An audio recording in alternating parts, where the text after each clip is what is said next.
Hi, good morning everyone. Maayong buntag, maayong buntag. Maayong buntag, maayong adlaw sa'yo sa kabuntagon. Mata na mo, buntag na. Adlaw na, mga hotel 5.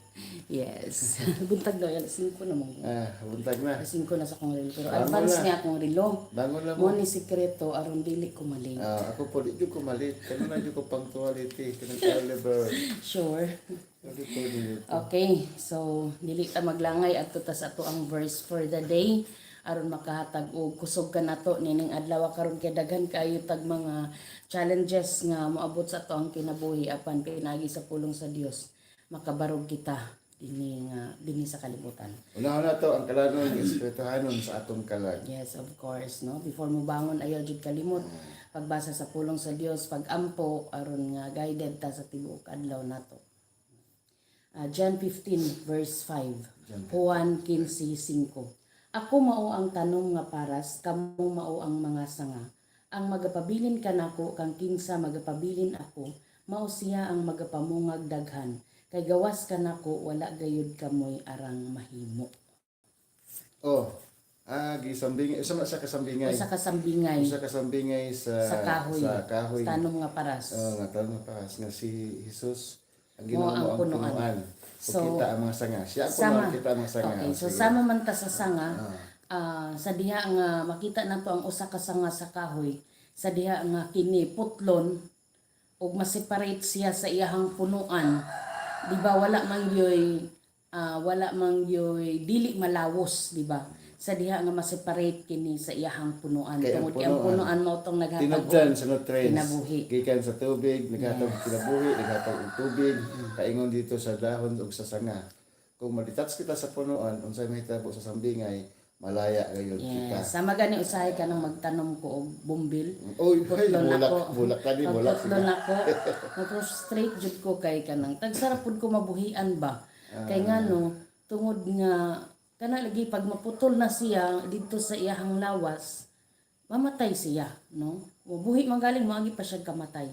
So mo na siya ang atong kinabuhi nga gisambingay dinhi sa John 15:5 nga nagaingon balikon ako.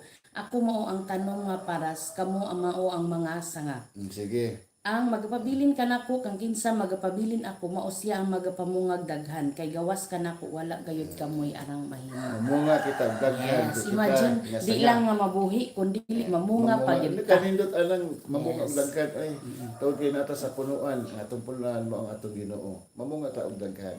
So atong tinguhaon sa atong kinabuhi nga dili gyud ta mabulag diha sa Ginoo kay mao lang gyud na ang pamaagi nga mahimong mabungahon ang atong kinabuhi dinhi sa kalibutan.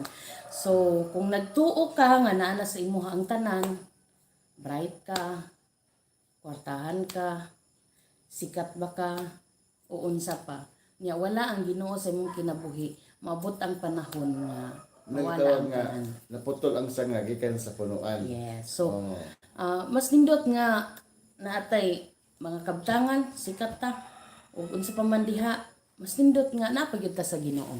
Naputol ang sanga tungod kay wala tay paghigugma sa sigkataw. Yes, og sa ato apong pagbuhat sa mga maayong mga butang, no? So mo na nga atong inabuhi kanunay ang mga maayong butang nga makapahimuot sa Dios unya dili ta mo bulag diha kaniya. Kay siya ang mga kinabuhi. pag-ampo.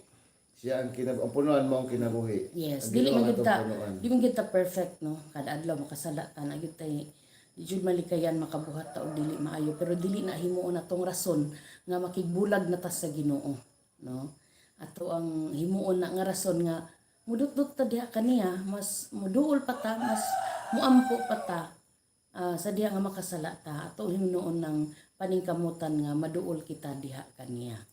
Ano yun tong na dito sa ingon pa dito nga wala gyud kamoy mahimo kung wala ako kaninyo. Yes. We cannot do nothing without God in our life, in our heart. We can do. We can do everything in God's. We can do everything.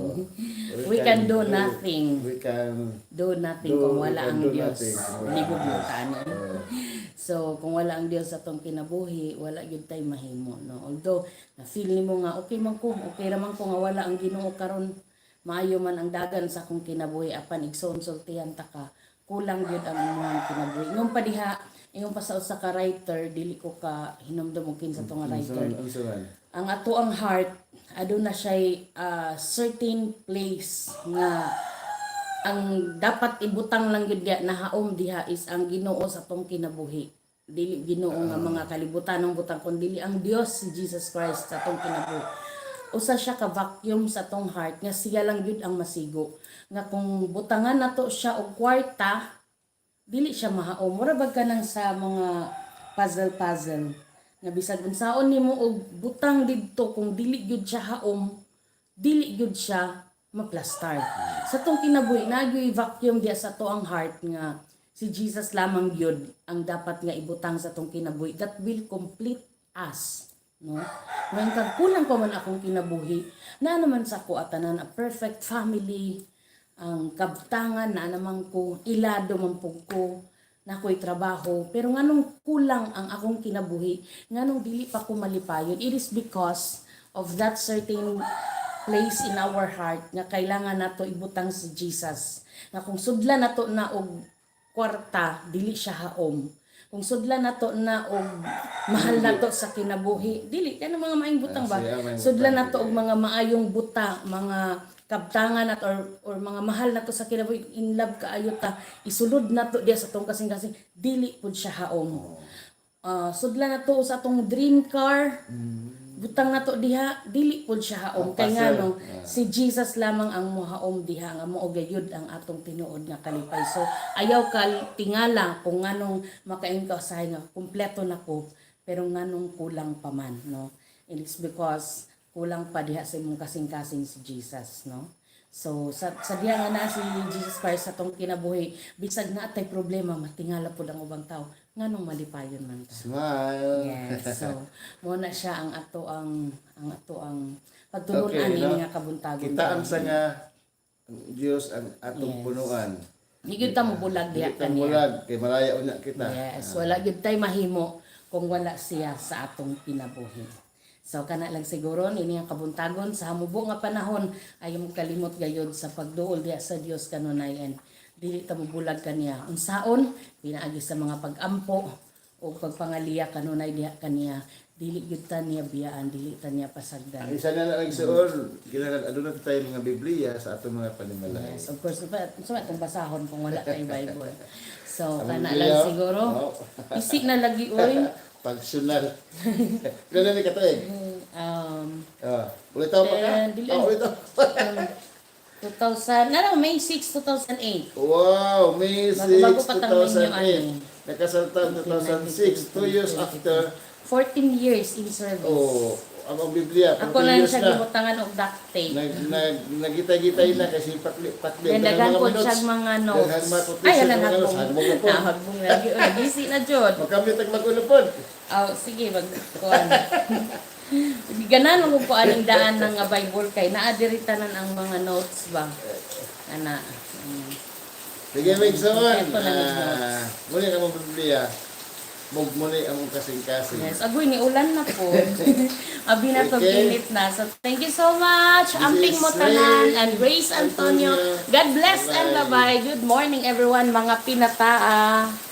Ulan na po.